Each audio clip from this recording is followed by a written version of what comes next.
ಈಗ petrol diesel ಬೆಲೆ ಇವತ್ತಿನ ಹೆಚ್ಚಳ ನೋಡಿ, ಮಧ್ಯಪ್ರಾಚ್ಯದ ಬಿಕ್ಕಟ್ಟಿನಿಂದಾಗಿ ಆಗ್ತಾ ಇರತಕ್ಕಂಥ ಯುದ್ಧದ ಅನಾಹುತ ನಾವೆಲ್ಲರೂ ಕೂಡ ಜವಾಬ್ದಾರಿಕೆಯನ್ನು ಹೊರಬೇಕಾಗ್ತದೆ.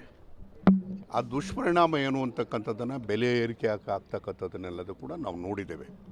ಅದೆಲ್ಲ ಸಂದರ್ಭದಲ್ಲೂ ಕೂಡ ಆಗ್ತದೆ. ಅಂಥ ಸಂದರ್ಭದಲ್ಲಿ ಎಲ್ಲ ಒಂದು ಕಡೆಗೆ ಹಿತವಾಗಿ ಮಿತವಾಗಿ ಬಳಕೆಯನ್ನು ಮಾಡೋದ್ರಿಂದ ನಮ್ಮ ಆ ಸಂಪನ್ಮೂಲ ಏನಿದೆ, ಪೆಟ್ರೋಲ್ ನಮ್ಮಲ್ಲಿ ಇಲ್ಲ, ನಾವೆಲ್ಲ ಇಂಪೋರ್ಟ್ ಮಾಡಲೇಬೇಕು.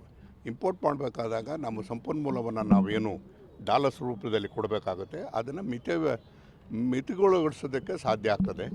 ಜನರೆಲ್ಲರೂ ಕೂಡ ಸಹಕಾರ ಕೊಡಬೇಕು ಅಂತಕ್ಕಂಥ ಮಾತನ್ನು ಕೂಡ ಹೇಳಿದ್ದಾರೆ. ಅದನ್ನು ವಾಸ್ತವಿಕವಾಗಿರ್ತಕ್ಕಂಥದ್ದು ಎಲ್ಲರೂ ಕೂಡ ಅರ್ಥಕೊಂಡು ಅದರಂತೆ ಇರಬೇಕಾಗ್ತದೆ. ಚಿನ್ನ ಖರೀದಿಯಲ್ಲೂ ಕೂಡ ಚಿನ್ನ ಖರೀದಿ ಮಾಡಬಾರ್ದು ಅನ್ನೋ ರೀತಿಯಲ್ಲಿ ಚಿನ್ನ ಖರೀದಿ ಅದು ಹೇಳ್ತಾರೆ. ನಮ್ಮಲ್ಲಿ ಹೆಣ್ಣುಮಕ್ಕಳಿಗೆ ಭಾಳ ಮುಖ್ಯವಾಗಿ ಅಂತಂದರೆ ಬೇಕಾಗಿರ್ತಕ್ಕಂಥದ್ದು ಏನು ಅಂತಂದರೆ ಚಿನ್ನ ಬೆಳ್ಳಿನ ಎಲ್ಲದಕ್ಕೂ ಕೂಡ ಉಪಯೋಗಿಸ್ತಕ್ಕಂಥದ್ದು ಅದು ಸಂಪ್ರದಾಯ ನಮ್ಮಲ್ಲಿದೆ. ಬಹುಶಃ ಈ ದೇಶದಲ್ಲಿ ಹೆಣ್ಮಕ್ಳ ಹತ್ರ ಇರೋಷ್ಟು ಚಿನ್ನ ಪ್ರಪಂಚದಲ್ಲಿ ಇನ್ನೆಲ್ಲೂ ಇರೋಕ್ಕೆ ಸಾಧ್ಯ ಇಲ್ಲ, ಅಷ್ಟು ಚಿನ್ನ ಇದೆ. ಸೊ ಅದನ್ನು ಎಲ್ಲ ಒಂದು ಕಡೆಗೆ ಒಂದು ಸಂದೇಶ ಬಿತ್ತುಗೊಳಿಸ್ತಕ್ಕಂಥದ್ದನ್ನು ನಾವು ಎಲ್ಲ ಒಂದು ತಾಳಿಗೆ 15 ಗ್ರಾಮು ಅಂತಂದರೆ 8 ಗ್ರಾಮಿಗೆ ಮಾಡ್ಬೋದು. ಆ ರೀತಿಯಾಗಿ ಮಿತಗೊಳಿಸೋದು ಅಲ್ಲ, ಸಲಹೆಯನ್ನು ನಮ್ಮೆಲ್ಲರ ಜವಾಬ್ದಾರಿಗೂ ಕೂಡ ಹೌದು.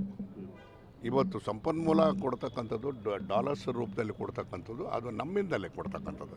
ಅದರ ಮೇಲೆ ಸ್ವಲ್ಪ ಒತ್ತಡ ಇರದೇ ಇರತಕ್ಕಂಥ ಮಾಡಬೇಕಾದಾಗ ಇವೆಲ್ಲೂ ಕೂಡ ಅನುಸರಿಸಬೇಕಾಗ್ತದೆ.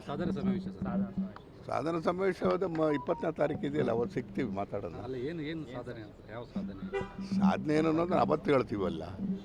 ಸಾಧನೆ ಏನು 20ನೇ ತಾರೀಕದಲ್ಲಿ 3 ವರ್ಷ ಸತತವಾಗಿ ರೈತರ ಹಿತವನ್ನು ಚಿಂತನೆಯನ್ನು ಮನಸ್ಸಿನಲ್ಲಿಟ್ಟುಕೊಂಡು ಅನೇಕ ರೀತಿಯಂಥ ಯೋಜನೆಗಳನ್ನು ತಂದಿರತಕ್ಕಂಥದ್ದು, ಕಾನೂನುಗಳನ್ನ ತಂದಿರತಕ್ಕಂಥದ್ದು, ಜನಪರವಾಗಿರ್ತಕ್ಕಂಥ ಕ್ರಮಗಳನ್ನು ತಗೊಂಡಿರ್ತಕ್ಕಂಥದ್ದನ್ನು ಅತ್ಯಂತ ಹೆಮ್ಮೆಯಿಂದ ಹೇಳುವಂಥ ದಿನ. ಸಿದ್ದರಾಮಯ್ಯರ ನೇತೃತ್ವದಲ್ಲಿ 3 ವರ್ಷಗಳು ಮುಗಿದಿರ್ತಕ್ಕಂಥದ್ದು ಮತ್ತು ಇಂದಿನ ವರ್ಷ 5 ವರ್ಷದಲ್ಲಿ ಮುಂದಿರ್ತಕ್ಕಂಥದ್ದು ಅತಿ ಹೆಚ್ಚಿನ ಅನುಭವ ಇರತಕ್ಕಂಥ ರಾಜ್ಯದಲ್ಲಿರ್ತಕ್ಕಂಥ ಮುಖ್ಯಮಂತ್ರಿಗಳ ನೇತೃತ್ವದಲ್ಲಿ ಆ ಕಾರ್ಯಕ್ರಮ ನಡೀತೆ. ಅದಕ್ಕೆ ಉಪಮುಖ್ಯಮಂತ್ರಿಗಳು, ರಾಜ್ಯದ ಎಲ್ಲ ಮಂತ್ರಿಗಳು ಎಲ್ಲರೂ ಕೂಡ ಶಾಸಕರೆಲ್ಲರೂ ಕೂಡ ಭಾಗವಹಿಸ್ತಾರೆ. ಅದೇ ಅದು ಅಲ್ಲಿ ಮೇಲಿದಾರಲ್ಲ ವರಿಷ್ಠರು, 2,500 ಕಿಲೋಮೀಟ್ರ್ ದೂರದಲ್ಲಿರೋ ವರಿಷ್ಠರಿಗೆ ಬಿಟ್ಟಿರ್ತಕ್ಕಂಥ. ನೋಡಿ, ಈಗ ಮುಖ್ಯಮಂತ್ರಿಗಳು ಏನೇನು ಹೇಳಿದ್ದಾರೆ, ಈ ವಿಚಾರದಲ್ಲಿ ಮುಖ್ಯಮಂತ್ರಿಗಳು ಉಪಮುಖ್ಯಮಂತ್ರಿಗಳು ಏನು ಹೇಳಿಕೆ ಕೊಡ್ತಾರೋ ಅದೇ ಅಂತಿಮ. ಅದು ಯಾವಾಗಲೂ ನಿರಂತರವಾಗಿ ಇದ್ದೇ ಇರ್ತದೆ.